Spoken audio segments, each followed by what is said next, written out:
Hey guys, Leo, welcome back to the channel. If you're not subscribed, hit that subscribe button. Really do appreciate it. So I think that we're about to get into the fun part of the crypto cycle. I'm looking at some data here, and once I show it to you, you're going to get really excited. So let's go ahead and dive in here. So first thing that we are looking at is CPI numbers came out today. They undershot, just like we were talking about yesterday and how I was thinking that they would. So the forecast was 2.9%, ended up coming in at 2.8%. So great news, inflation's coming down. The next month's report in March is being projected to come in at, I believe it was like 2.43 or 2.47. Either way, I mean, we're 0.5% away from the Fed's target. That means that they can be more dovish. They can start pumping liquidity into the market, and we're already starting to see global liquidity rise. So this is another interesting metric that I found, Trueflation. I've never heard of them before, but it's really interesting because they're predicting that inflation currently is only at 1.3%. So I'm not exactly sure how they measure their metrics, but this is interesting because they claim that they're a more up-to-date, more accurate, more right now figure, whereas the other CPI numbers are a little bit more lagging. So coming in here, we're looking at unusual whales. Now, Bank of Canada has cut interest rates for the 7th time. So this is just showing that the global liquidity cycle is shifting. We're going away from this cycle where like the crypto markets and stocks and everything have been kind of suppressed because there's not as much liquidity going around to be able to pump up the markets, which is actually really impressive if you think about it, that, you know, we've been in this constrictive liquidity cycle and the markets have still been able to go up. So now let's take a look at the chart. That's really kind of exciting. So we're looking at the global liquidity index here, and it has a DMA on the chart. And what you'll notice is that the Bitcoin cycle back in 2016, 2017, that bull run, it occurred when global liquidity spiked above the DMA, and then it ended whenever it crossed back under. Same thing for the 2020 cycle during COVID. Global liquidity spiked up above the EMA and off we went. We saw that V-shaped recovery where it just rebounded instantly, and then it rallied all the way until global liquidity started to contract. They were sucking liquidity out of the market, and so risk assets like Bitcoin, Ethereum, they all started coming down. Now, we are at a point where global liquidity has shot up above the DEMA again. Now, you can have false breakouts. I mean, look at this one. You know, the global liquidity kind of started to go up, but then it went down again. But this is the second time that it's done it. So, and it's really interesting because it's also at the bottom of this long-term trend channel for Bitcoin. Now, I want to show you something else interesting on Ethereum. So, if we come over here, we're looking at the monthly chart on the Ethereum to Bitcoin ratio. Now, if we look at the RSI, look how low that RSI is on the monthly time frame. We've never seen it this oversold ever before. In fact, if we look at the last time that the RSI got to these levels of extreme, which was this was in a bullish case. So if we go back to 2017, you can see how high the RSI got. It got way outside of the standard oscillating range. So we're seeing basically the opposite of this. So I think that the Ethereum BTC ratio is basically topped out. Now, there's more evidence to show that. So if we come here, I'm going to switch down to the weekly time frame and give it a second. Okay, zoom out just a bit. And now I'm going to put that same global liquidity index on here, and we can take a look. So look at the last time that global liquidity spiked above the DEMA. We saw the Ethereum BTC ratio begin to run. And then the same thing happened where when global liquidity started to contract, the Ethereum Bitcoin ratio started to decline. And so now we're in a same situation where we have been declining and global liquidity is now spiking. So we are either bottomed out on the Ethereum ratio or we are extremely close to bottoming out. So I do expect that global liquidity is going to continue rising here, and we will see Ethereum, Bitcoin, all of crypto start to recover. Now, if crypto were to stay with the normal 4-year cycle, which I don't think it will, we would see the bull run ending around October-ish of this year. But here's a problem. The market is driven heavily by global liquidity, and the global liquidity cycle is different. So if we come back to the Bitcoin chart here and we look at the global liquidity cycle, you know, this is a thing in markets where whenever traders figure out a pattern and that pattern continues to repeat itself, the market will change. So what you'll notice is that if we look at the global liquidity cycle back in 2018, you'll notice that it didn't last as long as the global, the reduction in global liquidity that we've seen now. I mean, we're going on, let's see here. So global liquidity has basically been dropping for 1,200 days. And if we go back to the 2017 cycle, you see global liquidity dropped for 700 days. So we are in a period where global liquidity is just now starting to go up, meaning that the real bull run is just now starting. Okay, so now the question is, well, Leo, how long does the bull run last? How long does this global liquidity cycle last? Well, let's measure it out. So coming back here where global liquidity started to pump, and we simply measure out, we saw almost 800 days on that one.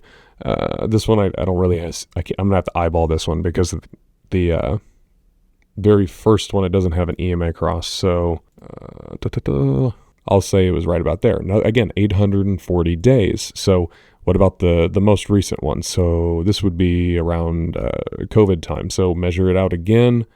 This one lasted for 600 days. So I think from this point, because global liquidity is spiking, that we can expect the bull run to last 600 to 800 days going forward because global liquidity should continue to rise. So that puts it being on the conservative side, 600 days. That would put us November of 2026. Now if it goes 800 days, then we're looking at May of 2027. And so this kind of gets into the idea of this being a super cycle because global liquidity is going to last much longer, or at least it's going to feel like it lasts much longer because people are expecting us to have already been in this new 4-year cycle. So if the 4-year cycle gets extended because of global liquidity, this is going to feel very much like a super cycle. And that makes a whole lot of sense because of the kind of the macro environment where we're seeing this global adoption. So for example, take a look at this. So Deutsche Bank says that Bitcoin is like gold, and the U.S. Strategic Bitcoin Reserve could set international standards, filling in the blanks here, meaning that international standards for other countries to set their own Bitcoin reserve. So we're seeing global adoption. We're seeing the global liquidity spike. So this is setting up to be potentially the biggest crypto cycle we've ever had. And what's interesting is that how Ethereum will play out. So, I mean, it's no secret that on crypto Twitter and all over the internet, Ethereum is it seems like it's very hated, even though it is the strongest blockchain network for smart contracts that's out there. There's no disputing that. I mean, that's an absolute fact. It has far more real world assets than any other chain. Now, it's interesting because this is an old trick that traders use where if you want to buy a lot of something, you don't promote it. So for example, BlackRock is building on Ethereum, but they're not really going out and saying, hey, we're building on Ethereum, guys. They aren't really actively advertising it.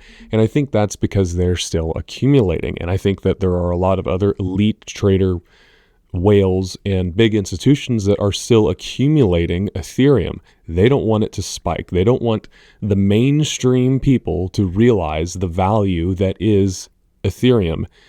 All these big companies, if you think about it, all these huge companies like JP Morgan Chase, they're talking about stable coins. We literally have the Secretary of the Treasury of the United States saying that they're looking to build a lot of stable coins, or at least they're saying that. They're not saying that they're going to build them, but they're saying that in the United States, they're going to build out a lot of stable coins. What are those going to be built on? They're going to be built on Ethereum. So it's interesting that if you connect the pieces, you can see what big money players are looking to build on Ethereum, but they aren't actually saying, hey guys, we're going to be building on Ethereum. Ethereum's going to be a 10, 20, 30 trillion dollar asset in the not too distant future. But they're laying out all the breadcrumbs of, that they're going to be building on it. And you can't put trillions of dollars of stable coins on Ethereum and it be worth a couple $100 billion. It's just not going to happen. And I mean, that's not me being hyperbolic. The Secretary of the Treasury and David Sachs literally said that stable coins are going to create trillions in demand for U.S. treasuries. The only way that stablecoins create trillions in demand for treasuries is if there are trillions of stablecoins. The majority of stablecoins are built on Ethereum. And now just think about it with BlackRock. BlackRock says that they are looking to tokenize stocks and bonds very, very rapidly. What network are they going to use to do that? They're going to use Ethereum, but they're not actively advertising. Imagine what the price of Ethereum would do if BlackRock came out and said, hey, yeah, we're looking to tokenize the entire stock market onto the Ethereum blockchain. If the entire stock market is about $50 trillion, $60 trillion of market cap, the price would absolutely go vertical. People joke on Twitter all the time about seeing a God candle that just rips people's faces off. That would be a God candle. That the price of Ethereum would literally skyrocket. I mean, you're talking like $2,000, $3,000 candle just going straight up. I mean, it would be absolutely insane. So they're building behind the scenes, but they aren't actually talking about it. And this is really where I kind of see that like the market kind of gets inefficient and you can find really good trades is because like, okay, so going back to like NVIDIA with ChatGPT, I was able to invest in NVIDIA because I realized that, oh, these AIs are going to need a whole lot of GPU computing power. But they weren't really coming out and saying, oh, you know, we'll go buy GPUs. You have to kind of connect the dots to see where the really good setups are.